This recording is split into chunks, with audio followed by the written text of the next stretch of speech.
Ce n'était pourtant pas leur destination de départ. Ils sont commis à des travaux d'intérêt général suite à des infractions commises en circulation. Bon, moi, quelqu'un qui m'a remarqué, en venant en ville, passer le feu, on était arrêté. Bon, il y avait un véhicule qui venait, donc nous, on a essayé d'avancer un peu. On savait qu'on a brûlé le feu.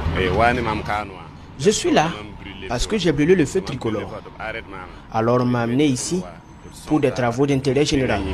Ils m'ont arrêté pour le feu, d'avoir grillé le feu. Est-ce que tu l'as brûlé? Oui, je l'ai bien grillé. À côté des contrevenants aux règles de la circulation, il y a les auteurs de jets d'ordures sur la voie publique. Une attitude contraire à l'hygiène et à l'assainissement. Nous qui travaillons ici sommes pour la plupart des gens qui ont brûlé le feu ou qui ont jeté des ordures sur la voie publique. Donc, on nous a amenés pour contribuer à rendre ce lieu propre. Et ceux qui jettent les accès et les ordures sur la voie publique là, vous pouvez vous arrêter parce qu'actuellement il y a des poubelles partout sur les voies et autres. Les travaux d'intérêt général sont de retour au Burkina Faso. Pour moi, personnellement, c'est une très bonne nouvelle et on doit féliciter le président Ibrahim Traoré pour toutes ces grandes décisions qu'il est en train de prendre actuellement. Les travaux d'intérêt général pourront permettre non seulement de réduire l'incivisme, de pousser les gens à respecter la loi et de participer en même temps au développement de notre pays. Pour les gens qui ne connaissent pas, les travaux d'intérêt général, ce sont des peines infligées en réparation. Par exemple, on va essayer de voir un cas précis dans cette vidéo. Mais bien avant tout, il faut savoir que ces travaux d'intérêt général, l'exécutif du Burkina Faso l'a adopté précisément le 19 septembre 2024. Le Conseil a adopté un avant-projet de loi qui porte administration du travail d'intérêt général. En rappel, le travail d'intérêt général était régi par une loi du 6 avril 2004 qui, à la pratique, à l'application, s'est révélé un certain nombre d'insuffisances. Pour relever ces difficultés et permettre au travail d'intérêt général d'être une réalité, il a été nécessaire de la relier. Les réformes qui sont entreprises visent à permettre d'avoir une justice crédible, accessible, qui réponde aux attentes de nos populations. Et effectivement, on ne peut pas faire de réformes qui répondent à cet objectif et laisser de côté le surpeuplement carcéral. Et comme vous le savez, nos prisons sont aujourd'hui pleines de personnes condamnées pour X raisons. Donc pour résoudre ce problème, il était nécessaire de s'attaquer à l'origine de cette surpopulation carcérale. Cette surpopulation carcérale se retrouve au niveau de nos prisons parce que des peines de condamnation sont prononcées. La peine de travail d'intérêt général vise effectivement à résoudre ce problème parce qu'il sera prononcé en remplacement de l'emprisonnement systématique qui est prononcé pour que ces personnes se retrouvent au niveau de nos prisons. Après quelques mois, ce projet de loi qui avait été adopté au Conseil ministériel du 19 septembre 2024 a été approuvé par le gouvernement de M. Ibrahim Traoré.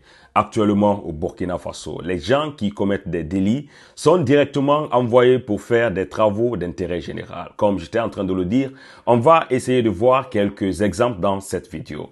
Ce qu'il faut dire, c'est que envoyer des citoyens en prison était non seulement coûteux pour le gouvernement parce qu'ils doivent les entretenir, les soigner quand ils sont malades et en un mot, les prisons étaient remplies étant donné que dehors, dans les rues, il y a beaucoup de choses à faire. Je pense que cet exemple devait être suivi par beaucoup de pays africains parce qu'elle pourra permettre non seulement de faire respecter la loi, mais d'avoir un impact visible et clair dans les rues à travers ces travaux d'intérêt général. Ça permet non seulement d'éduquer notre population et de dire que si on veut que l'Afrique évolue, il y a très longtemps, on est en train de parler de cette domination. Mais il y a une chose qui est très importante qu'on a l'habitude d'oublier. C'est bien sûr ce changement de comportement. Ces changements de mentalité, respecter nos lois, nos règles préétablies par nos États et ne pas se laisser corrompre. Un grand merci à tous ces policiers qui sont en train de jouer leur rôle, qui ne se laissent pas corrompre par des miettes d'argent quand ils attrapent des gens qui n'ont pas respecté la loi.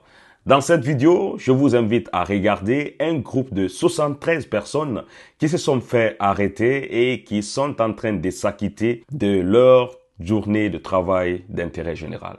C'est la nouvelle occupation temporaire de ces jeunes filles et garçons pris dans une opération spéciale des forces de sécurité dans le cadre de la sécurisation de la ville de Ouagadougou pour la fête du Ramadan. Au nombre de 75, dont 9 filles, certains se livraient à des acrobaties sur la voie publique et d'autres roulaient dans le sens contraire de la voie ou brûlaient les feux tricolores au mépris du code de la route. Des infractions qui les amènent tout droit ici sur ces chantiers d'intérêt commun. Ils participent donc depuis ce matin à un chantier d'aménagement de la voirie et doivent contribuer avant de regagner leur domicile au nivellement et à la pose de pavés d'un demi-kilomètre de voirie.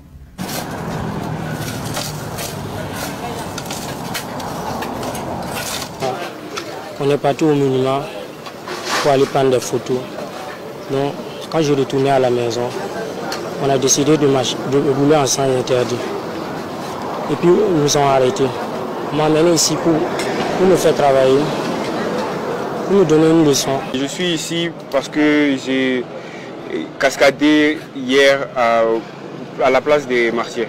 Les cascades, c'est véritablement quelque chose de dangereux, que ce soit pour sa propre santé ou la santé des personnes avec soi, des personnes même dans la route. Donc c'est quelque chose à vraiment éviter, à ne pas reproduire, que ce soit sur la route, la grande route ou même n'importe où.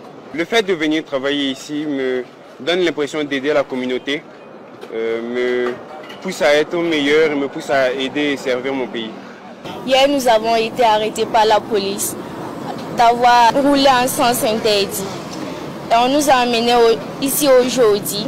J'ai été sensibilisée pour le respect du code de la route de notre pays. Et aussi, je regrette vraiment ce que j'ai fait. J'ai promis de vous conseiller, mes frères et sœurs, de respecter le code de la route, car cela est bien pour notre vie. Au-delà de ces travaux d'intérêt commun, ces jeunes participent à une campagne d'éducation civique et patriotique. Ils doivent apprendre à aimer leur pays, à respecter ses lois et à contribuer à son développement. À travers cette opération, le message des autorités est clair. L'ordre et la discipline sont désormais des principes républicains non négociables et tous les Burkinabés sont appelés à s'engager dans le sens de la construction d'une nation forte où vit un peuple discipliné et ordonné. Le développement de l'Afrique passe aussi par le changement de mentalité, par le changement de comportement, parce que quand on voit un peu partout dans les pays africains, le gros problème ici, c'est un peu le désordre. Les gens ne respectent pas les lois préétablies par les gouvernements, les gens ne respectent même pas les autorités étatiques, parce qu'ils pensent qu'il y a la corruption. Si je fais quelque chose, je peux le régler en une autre manière. Si j'ai un peu d'argent, je pourrais glisser dans la main d'un policier et cette affaire est déjà fermée. Ces décisions et ces grandes directives qui sont en train d'être prises au Burkina Faso, je pense que ça doit être soutenu par tout le monde.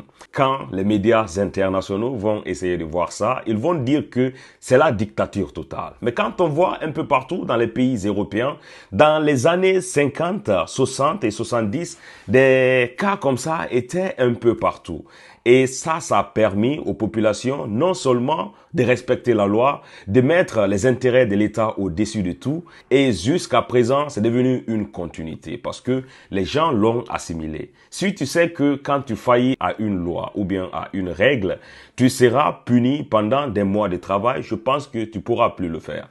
Et ça va être incorporé dans le comportement. On va essayer de la transmettre de génération en génération. Exactement, c'est ce que nous devons faire en Afrique. Quel qu'en soit ce que les médias internationaux vont dire, dictature ou bien qu'il n'y a pas de liberté, on s'en fout de ça, mais ce qui compte, c'est le bien-être de notre population. Sur ce, mes frères et sœurs, n'hésitez pas de laisser en commentaire tout ce que vous pensez concernant cette grande loi, cette marche que les Burkinabés ont pris. Cette révolution qui a été proclamée par le capitaine Ibrahim Traoré. Et voilà, sur le terrain, c'est visible. C'est visible et les gens sont à la tâche. Je vais prendre le temps de lire tous vos commentaires et on se retrouve à très bientôt pour une nouvelle vidéo, mes frères et sœurs. À chaque fois que nous avons l'occasion, nous aimons leur rendre hommage, car nous savons qu'ils sont tombés pour nous.